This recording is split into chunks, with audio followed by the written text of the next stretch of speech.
میں ابھی سرگودا میں تھا، انجینئر تھے، ان کی ایک جماعت چل رہی تھی، میرا درس تھا، مجھے ملنے کے لیے آئے تو ان میں غالباً جماعت کے امیر صاحب تھے، مجھے کہنے لگے مولانا صاحب ایک سوال ہے جواب دو۔ میں نے کہا جی فرماؤ۔ اس نے کہا ایک بندے نے میرے اوپر اعتراض کیا، تبلیغی جماعت والے صرف فضائل اعمال پڑھتے ہیں اور کوئی کتاب نہیں پڑھتے، کیا باقی کتابوں کو مانتے نہیں ہیں؟ تو کیا جواب دیں؟ میں نے کہا جی کہو مانتے ہیں، کیوں نہیں مانتے؟ اس نے کہا جی پھر وہ سوال کرتے ہیں اور کتاب پڑھتے کیوں نہیں ہیں؟ میں نے کہا اس کو سمجھاؤ، کتابیں کئی ہوتی ہیں، نصاب میں ساری شامل نہیں ہوتی، نصاب کی کتاب ہمیشہ ایک ہی ہوتی ہے۔ بات سمجھ آئیے؟ اب آپ دورہ حدیث میں جائیں، طلبہ کون سے پڑھتے ہیں؟ صحیح بخاری، صحیح مسلم، ابو داؤد، ترمذی، نسائی، طحاوی، ابن ماجہ، ان سے پوچھو بھی باقی کتابیں مانتے نہیں ہو؟ کہتے ہیں مانتے ہیں۔ پڑھتے کیوں نہیں؟ کوئی جی مانتے سب کے، یہ ہمارا نصاب ہے، یہ ہمارا کیا ہے؟ نصاب ہے۔ کو ہم ساری کتابیں مانتے ہیں، جن کو مانتے ہیں ان میں سے خلاصہ نکال کے ہمیں شیخ نے دے دی ہے، چونکہ ان پڑھ ہیں، یہ ہمارے لیے نصاب ہے، یہ ہمارے لیے کیا ہے؟ نصاب ہے۔ اور یہ تبلیغی جماعت کے ساتھ نہیں، دنیا کی ہر جماعت کے ساتھ ہے۔ کوئی جماعت بھی کورس رکھتی ہے تو ساری تفسیریں رکھ لیتی ہے، نہیں بھئی یہ نصاب ہے، یہ ہمارا کورس ہے، یہ ہمارا نصاب ہے۔ ہمارے پاس 40 دن لگاؤ، ہمارا یہ نصاب ہے۔ ہمارے پاس سال پڑھو، ہمارا یہ نصاب ہے۔ 21 دن ہمارے پاس ٹریننگ کرو، ہمارا یہ نصاب ہے۔ یہ کہتے ہیں ہمارے پاس آؤ، ہمارا یہ نصاب ہے۔ تم ایک کتاب کو منتخب کر کے نصاب بنا لو، اعتراض نہیں ہے، یہ بنا لے تو پھر کیوں اعتراض ہے؟ مجھے کہتے ہیں جی ہم نے کئیوں سے پوچھا جواب نہیں دیتے۔ میں نے کہا جن کا کام جواب ہے ان سے پوچھو نا۔ بات سمجھ آ رہی؟ کوئی بندہ مٹھائی کی دکان پہ جائے، کوئی جی میرے پیٹ میں درد ہے دوائی دو، اس نے کہا بھی ہمارا کام ہی نہیں، ہم سے مٹھائی کھا لو، نہ ہضم ہو تو ڈاکٹر صاحب سے انجیکشن لگوا لو۔ ہم نے کہا برائیوٹ چلہ لگا لو، نہ ہضم ہو تو پھر ہم سے انجیکشن لگوا لو۔ اس لیے کہ ہمارے ذمے دو کام ہیں، توجہ رکھنا، ہمارے ذمے دو کام ہیں۔ نمبر 1 امت کو ایمان اعمال پہ لانا، نمبر 2 امت کا ایمان اعمال بچانا۔ رائیونڈ والے لاتے ہیں، سرگودا والے بچاتے ہیں۔ رائیونڈ مرکز کے ذمے لانا ہے، سرگودا مرکز کے ذمے بچانا ہے۔ امت ایمان اعمال پہ آتی ہے فضائل سے، ایمان اعمال بچتا ہے دلائل سے۔ فضائل ان کے ذمے ہیں، دلائل ہمارے ذمے ہیں۔ فضائل ان سے لے لو، دلائل ہم سے لے لو۔ آپ نے دیکھو میرا 1 گھنٹے کا بیان سنا ہے، کوئی اس میں فضائل آپ نے سنے؟ کیا سنے؟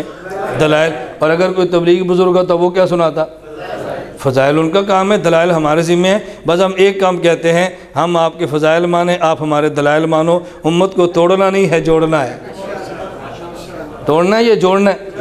ہاں، توڑنا نہیں ہے، جوڑنا ہے۔ مجھے وہ انجینئر جب سوال کر رہے تھے تو میں نے کہا بیٹا ایک بات ہمیشہ یاد رکھو، کہتے ہیں ہمیں کوئی نصیحت فرماؤ۔ میں نے کہا میری نصیحت یہ ہے کہ آپ تبلیغی میں کام کرو، مسئلہ علماء سے پوچھو، خواہ وقت لگایا ہو یا نہ لگایا ہو۔ احترام علماء کا کرو، علماء سے قدم کبھی آگے نہ بڑھانا، تیری تبلیغ بالکل ٹھیک رہے گی۔ میرے کہتا ہے جی وجہ؟ میں نے کہا وجہ یہ ہے آپ نے 4 ماہ لگائے، اللہ نے آپ کو سیدھا رستہ دکھا دیا۔ آپ کا بیٹا ہے، اس کی عمر 6 سال ہے، اس کو چلے کے لیے بھیجو گے یا مدرسے؟ مجھے کہتا ہے جی مدرسے۔ میں نے کہا چلے پر بھیجو نا۔ کہتا ہے جو اس کو میں نے حافظ بنانا ہے، تبلیغ میں تو حفظ نہیں کر سکتا۔ میں نے کہا پتہ چلا کہ تبلیغ میں چلنے سے دین کا درد آتا ہے، مدرسے میں جانے سے دین کا علم آتا ہے۔ تبلیغ میں جانے سے درد پیدا ہوتا ہے اور مدرسے میں آنے سے علم پیدا ہے۔ میں نے کہا ہم آپ کا درد مانتے ہیں، آپ ہمارا علم کیوں نہیں مانتے؟ ہم درد مانیں، آپ علم مانیں، تاکہ جوڑ ہو، امت میں توڑ نہ ہو۔ امت کو جوڑنا ہے یا توڑنا ہے؟ بتاؤ بھی جوڑنا ہے یا توڑنا ہے؟ جو تبلیغ کی مخالفت کرے وہ بھی توڑتا ہے، اور جو تبلیغ کی آڑ میں جہاد اور علماء کی مخالفت کرے وہ بھی توڑتا ہے۔ ہم توڑ والے نہیں ہیں، ہم کون ہیں؟ ہم جوڑ والے ہیں۔ اچھی طرح بات کو سمجھ لو، اللہ میں بات سمجھنے کی توفیق عطا فرمائے۔ تو میں رائیونڈ اجتماع پر ایک ساتھی نے، چھیڑ چھاڑ نہیں ہوتی، پیار میں پوچھتے ہیں، مجھ سے ایک نے محبت میں پوچھا یہ جو مولانا صاحب آپ کام کرتے ہیں یہ کہاں لکھا ہے؟ میں نے کہا قرآن میں۔ اس نے کہا جی کہاں؟ میں نے کہا جو آپ کام کرتے ہیں وہ کہاں لکھا ہے؟ مجھے کہتے ہیں قرآن میں۔ میں نے کہا مجھے آیت پڑھ کے سنائیں۔ کہتے ہیں ادعو الی سبیل ربک بالحکمت والموعظۃ الحسنہ۔ میں نے کہا آیت پوری ہو گئی ہے؟ کہتے ہیں نہیں۔ میں نے کہا پھر پوری پڑھ دیں۔ کہتے ہیں وجادلہم باللتی ہی احسن۔ میں نے کہا ادعو والا کام آپ کا ہے، جادل والا ہمارا ہے، کیونکہ لانا پہلے ہوتا ہے، لانا پہلے ہوتا ہے، ادعو پہلے ہے، بچانا بعد میں ہوتا ہے، جادل بعد میں ہوتا ہے۔ لے آیا کریں پھر ہمارے حوالے کر دیا کریں، آپ لاتے جائیں ہم بچاتے جائیں، پھر آپ کے بچے کبھی خراب نہیں ہوگے۔ بات ٹھیک ہے نا؟ آپ گشت کریں, چلا لگائیں, چارما لگائیں, امت کو لائیں. جب آ جائے نا پھر کو بھائی مولانا کے درس قرآن میں بیٹھو یا استاد جی کے درس میں بیٹھو, مل سے ذکر میں بیٹھو, اس کا اہتمام کرو. وہ انجینئر صاحب سے تو مجھے وہ انجینئر فرمانے لگے, کوئی بات نہیں, مجھے وہ انجینئر فرمانے لگے کہ مولانا صاحب یہ جو ہم کہتے ہیں کہ جی بیعت کریں اور ذکر کریں. میں نے کہا بیٹا آپ توجہ رکھیں نا, آپ خاموش رہیں گے تو آواز آتی رہے گی, ہر کوئی بولے گا تو پھر آواز تو نہیں آئے گی نا.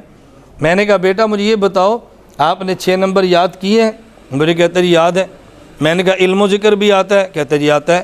میں نے کہا جب علم و ذکر کی باری ہو نا تو آپ کیا اس میں بیان کرتے ہیں, کون سی تسبیحات پڑھیں؟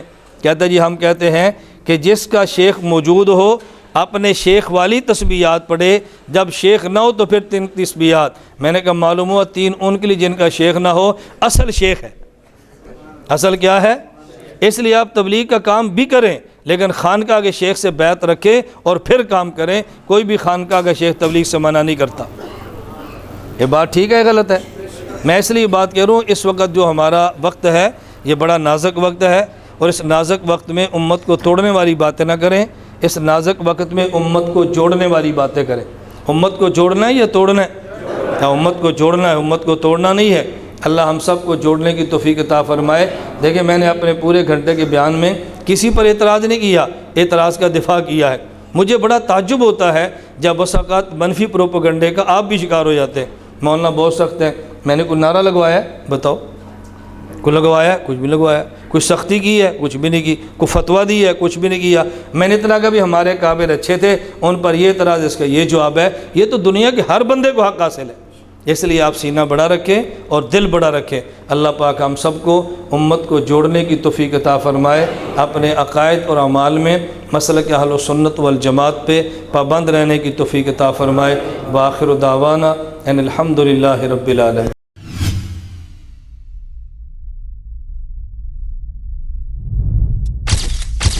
Message TV. This is your channel.